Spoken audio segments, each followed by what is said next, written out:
안녕하십니까, 박사호입니다. 월드리딩 채널은 수익 정지 상태지만 늘 정확한 인사이트를 제공하겠습니다.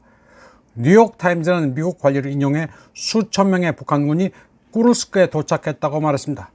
have arrived라고 했으니 이미 도착했고 앞으로도 도착할 것이라는 얘기입니다. 그러면서 이들은 지난 8월부터 꾸르스크 일부를 점령하고 있는 우크라이나군을 몰아내는 반격 작전에 참여할 것으로 예상된다고 이 신문은 전했습니다. 그러면서 북한군은 아직 전투에 참여하지는 않았고 무슨 임무를 맡게 될지도 불분명하다고 했습니다. 뉴욕타임즈가 인용한 익명의 관리는 북한군의 역할이 무엇이든 상당한 병력이 있으면 러시아가 우크라이나 동부에 더 많은 병력을 주둔시킬 수 있으며 그곳에서 혹독한 겨울이 시작되기 전에 가능한 한 많은 우크라이나 영토를 점령하는 데 집중할 수 있다고 말했습니다.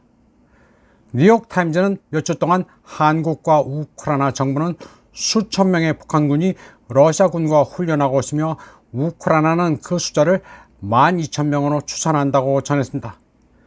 그리고 이번 주 미국 관리는 북한군이 배편으로 블라디보스톡에 보내졌음을 확인했으며 오스틴 국방장관은 이를 두고 매우 심각한 에스컬레이션이라고 말했다고 이 신문은 말했습니다. 뉴욕타임즈는 첫 번째 북한군 파견대가 4,000마일의 거리를 이동해 꾸르스크에 배치되어 매일 1,000여 명씩 집결하고 있다고 주장했습니다. 그러면서 우크라이나 관리를 인용해 5,000명의 병력이 28일까지 꾸르스크에 집결할 예정이라고 했습니다. 이들 북한군은 정예 부대 일부로 블라디보스톡에서 거대한 일류신 76 수송기로 러시아 서부로 이동한 뒤 다시 차편으로 전투 지역으로 향했다고 뉴욕타임즈는 전했습니다.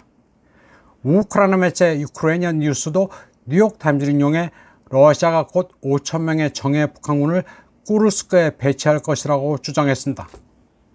그런가 하면 Keep Independent는 군 정보부를 인용해 러시아가 민간 트럭으로 북한군을 전선으로 수송하고 있다고 주장했습니다. 우크라이나애들은 이런저런 얘기들을 마구 쏟아내고 있습니다. 되도록 많은 기사를 생산해 외국 매체가 베끼도록 하는 게 목적입니다. 우크라이나 정보국은 텔레그램 채널을 통해 러시아 경찰이 10월 27일 꾸르스크 보로네시 고속도로에서 민간 번호판이 달린 까마제 트럭을 멈췄다고 주장했습니다. 그리고 차량에는 북한 군인이 탑승한 것으로 알려졌지만 운전자는 문서화된 전투 명령이 없었다고 주장했습니다. 우크라이나군 정보국은 러시아 810 해병 분견 여단의 장교들이 트럭을 검문한 무선 통신을 도청해 이 같은 사실을 알아냈다고 말했습니다. 우크라이나 주장에 따르면 북한군은 수송기도 타고 민간 트럭도 탑니다.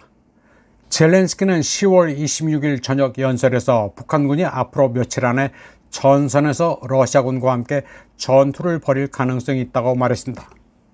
젤렌스키는 러시아가 북한을 동맹국으로 분쟁에 점점 더 많이 참여시키고 있으며 이제 북한군이 우크라이나와 싸우는 전장에 나타날지도 모른다고 말했습니다. 그러면서 우크라이나는 유럽에서 북한과 싸우도록 강요받을 것이라고 주장했습니다. 그는 우크라이나를 지원하는 파트너의 결정이 부족한 상태는 푸틴이 더 테러에 투자하도록 만든다고 주장했습니다. 젤렌스키의 꼼수는 너무나도 명백합니다. 북한군 파병을 주장하면서 나토도 용병만 보낼 게 아니라 참전해 러시아와 직접 싸워달라는 얘기입니다. 그런데 용병을 보내는 것과 참전은 아예 다릅니다.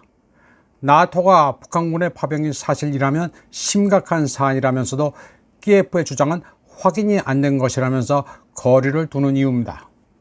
한국 매체들은 아우성입니다. 뉴욕타임즈를 그대로 인용하면서 꾸르스크에 북한군 5,000명이 집결해 실전 투입이 임박했다고 말합니다. 그러면서 70년 전 우리를 겨눴던 북한군의 총구가 이제 우크라이나인을 위협하고 있다고 말했습니다. 아울러 최정예 북한군의 훈련 장면도 자료 화면으로 사용했습니다. YTN은 북한군이 민간 트럭편으로 전선에 투입됐다는 Keep Independent의 보도를 그대로 전달하기도 했습니다. 한편 TV조선은 북한 폭풍 군단의 실전 투입이 예상된다면서 그들이 어떤 임무를 맡는지 전문가 대담을 했습니다.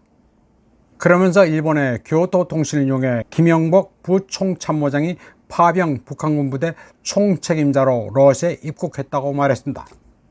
그런데 연합뉴스TV는 러시아에 파병된 북한군에 대해 한국과 우크라이나 당국은 최정예 특수부대라고 전했는데 그들의 전투 역량이 최정예 수준은 아니라는 분석이 나왔다고 했습니다. 그러면서 월스트리트저널을 인용해 북한군은 10대, 20대 초반으로 키와 체구가 작다고 말했습니다. 또 북한이 별로 경험이 없는 부대를 선발대로 보내 러시아의 반응을 살피려 한다면서 총알바지용 병력일 가능성이 있다고 보도했습니다. 한편 북한군 출신 탈북민들이 자기네들을 우크라이나에 보내달라는 파병 호소 성명을 냈습니다. 전혀 있어서는 안 될 일입니다. 파병은 한국이 러시아와 교전국이 된다는 의미입니다. 이는 러시아와 전쟁을 하자는 얘기입니다. 우크라이나는 우리의 동맹도 아니고 러시아는 우리의 적이 아닙니다.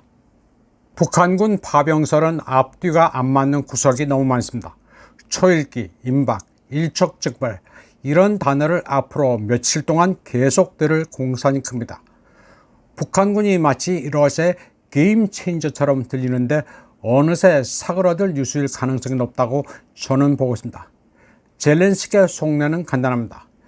유럽과 미국을 직접 분쟁에 끌어들이기가 힘드니 한국을 물고 늘어져 교전국을 만들려는 것입니다. 전쟁은 장난이 아닙니다. 이럴 때일수록 냉정을 되찾고 차분하게 이해득실을 따져야 합니다. 이번 방송은 여기까지 하겠습니다. 시청해주신 여러분 감사합니다.